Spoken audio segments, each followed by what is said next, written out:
Jewelleries వారి Mukunda silks ఘన ప్రారంభం నవంబర్ 23న మన దిల్సుఖ్ నగర్ లో ప్రతి 3000 షాపింగ్ పై 3 గ్రాముల సిల్వర్ కాయిన్ ఉచితం. ఆఫర్ 23 నుంచి 30 వరకు మాత్రమే. రైల్వే ట్రాక్ పై నుంచి రాకపోకల్ని ఆపేందుకు అండర్ బ్రిడ్జ్ నిర్మించారు. ఆర్యూబీ అందుబాటులోకి వచ్చిందని ఉన్న రైల్వే గేట్ ను మూసేశారు. ఆ కాలనీ వెళ్లేందుకు ఏకైక మార్గమైన అండర్ బ్రిడ్జ్ సైతం 4 నెలలుగా మూసుకుపోయింది. అటు రైల్వే గేట్ లేక ఇటు ఆర్యూబీ అందుబాటులో లేక స్థానిక కాలనీ వాసులు విద్యార్థులు అవస్థలు పడుతున్నారు. 4 నెలలుగా దాటేందుకు 100 మీటర్లు నడిస్తే సరిపోయేది ఇప్పుడు 4-5 కిలోమీటర్లు తిరిగి దాటాల్సి వస్తుందని వాపోతున్నారు.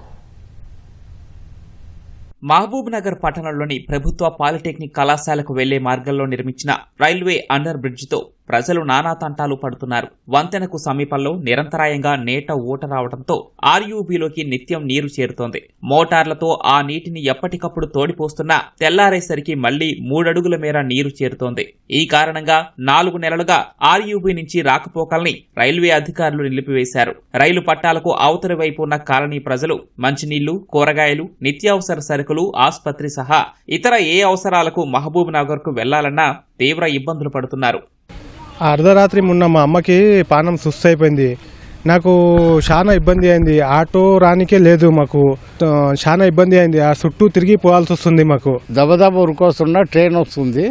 ఇంకా నేను కూరగాయలు గంపెత్తుకొని దాడుతుంటే ఇంకా అట్లే కింద పడిపోయినా సార్. ఇంకా తర్వాత 2 కాలేజ్ పిల్లలు వచ్చి గుంజిండ్రు. డబల్ లైన్ వేస్తామని చెప్పి తోగిండ్రు, ఇడిచిపెట్టిండ్రు. వాటర్ వచ్చి కూడా ఈ వేళ మోకాళ్ళ కాడికి నీళ్ళు వచ్చినాయి. ఇక్కడ కట్టేస్తే మాకు ఇప్పుడు గ్యాస్ తీసుకోనికి గ్యాస్ వస్తే రోడ్డు నుంచి మోసుకోవాలి, నీళ్ళు వాటర్ తీసుకోవాలంటే ఇక్కడ నుంచి పోవాలి, కూరగాయలకు ఇక్కడ నుంచి పోవాలి.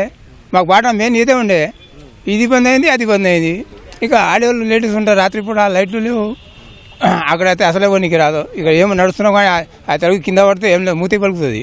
అధికారులు ఇప్పుడన్నా వచ్చన్నా మాకు 2 వీలర్ ఓనికే ఇదన్నా ఇట్లకెళ్ళన్నా రస్తా చేయండి, లేదంటే అది బ్రిడ్జి కిందికి వెళ్ళన్నా రామని అట్లకెళ్ళన్నా చేయండి. ఎందుకంటే ముసలోళ్ళు అంబులెన్స్ రానికే తిప్పలైంది, ఎక్కడికన్నా హాస్పిటల్ కొనికే తిప్పలైంది, ముసలోళ్ళు దాటాలన్నా తిప్పలైతుంది. ఆర్యూబీ నిర్మాణం చేపట్టిన తర్వాత గతంలో ఉన్న రైల్వే గేటును మూసివేశారు. ప్రస్తుతం ఆర్యూబీ కూడా మూసుకుపోవడంతో పాత మార్గమే దిక్కైంది. కాలినడకన ట్రాక్ దాటకుండా వెళ్లాలంటే బైపాస్ నుంచి వీరన్నపేట, బండ్లగీరి నుంచి మహబూబ్ నగర్, రాయచూరు ప్రధాన రహదారికి చేరుకోవాల్సి ఉంటుంది. దీంతో 100 మీటర్లు నడిస్తే దాటే రైలు పట్టాలను చుట్టూ 4-5 కిలోమీటర్లు తిరిగి దాటాల్సి వస్తుందని స్థానికులు వాపోతున్నారు. ఆల్మోస్ట్ 2 months అవుతుంది. దగ్గర ఇక్కడ ఉన్న కాలనీ, ఈ కాలేజీ కలిపి 3000 మెంబర్స్ ఉంటారు. 3000 మంది ప్రతిరోజు రైల్వే ట్రాక్ దాటాలంటే ఎంత ఇబ్బంది అవుతుందో ఒకసారి ఊహించుకోండి. 15 years పిల్లలు రైల్వే ట్రాక్ డైలీ దాటేయాలంటే ఎంత ఇబ్బంది అవుతుందో కొంచెం చూసుకొని ఈ రైల్వే అధికారులు కూడా కొంచెం స్పీడప్గా రోడ్ కంప్లీట్ చేసుకుంటే వీ విల్ హ్యాపీ. ఇది క్లోజ్ అయిన దగ్గర నుంచి పిల్లలందరూ ఈ ట్రాక్ దగ్గర నుంచే దాటి వస్తున్నారు. ట్రైన్ వస్తుందో కూడా కొంతమంది చూడట్లేరు, చూడకుండా దాటేస్తున్నారు. అది చాలా డేంజరస్. ఇక్కడ కాలేజ్ ఒకటే కాదు, ఒక కాలనీ కూడా ఉంది. అండ్ వాళ్ళు ఏమైనా కావాలి అన్నప్పుడు ఈ ట్రాక్ దాటే వెళ్లాల్సి వస్తుంది. అది ముసలి వాళ్ళకైతే ఇంకా చాలా ప్రాబ్లం అవుతుంది. అక్కడ ట్రైన్ వచ్చేది దాటేయాలి అనుకుంటారు, ఇంకా పిల్లలైతే అక్కడ ట్రైన్ వస్తుంది తొందరగా దాటేయాలి అనుకొని ఇంకా అలాంటి ఫీట్స్ కూడా చేస్తుంటారు. దానివల్ల చాలా ప్రాబ్లం అవుతుంది కాలేజ్ వాళ్ళకి, అండ్ అక్కడ కాలనీ వాళ్ళకి కూడా చాలా ప్రాబ్లం అవుతుంది. సో వేరే అనదర్ సొల్యూషన్ అదన్నా తొందరగా కంప్లీట్ చేయాలి, ఆర్ ఇక్కడ మళ్ళీ సేమ్ పాతలాగా పెట్టడం బెటర్ సొల్యూషన్. బండి పెట్టి ఆడబెట్టి బండి అక్కడ ఎవరు ఎత్తుకుపోతాడు. అక్కడ బ్రిడ్జ్ కింద వాటర్ వచ్చినాయి, పావులు ఇంతవరకు వస్తున్నాయి. ఆడ వాటర్ కింద భయంది, ఓటు నీళ్ళు వస్తాయి. మళ్ళీ ఒకటి మళ్ళీ అక్కడ బండ్లు ఉన్నాయి. ఆ బండ్లలో పెట్రోల్ మొత్తం దొంగతనం అవుతుంది.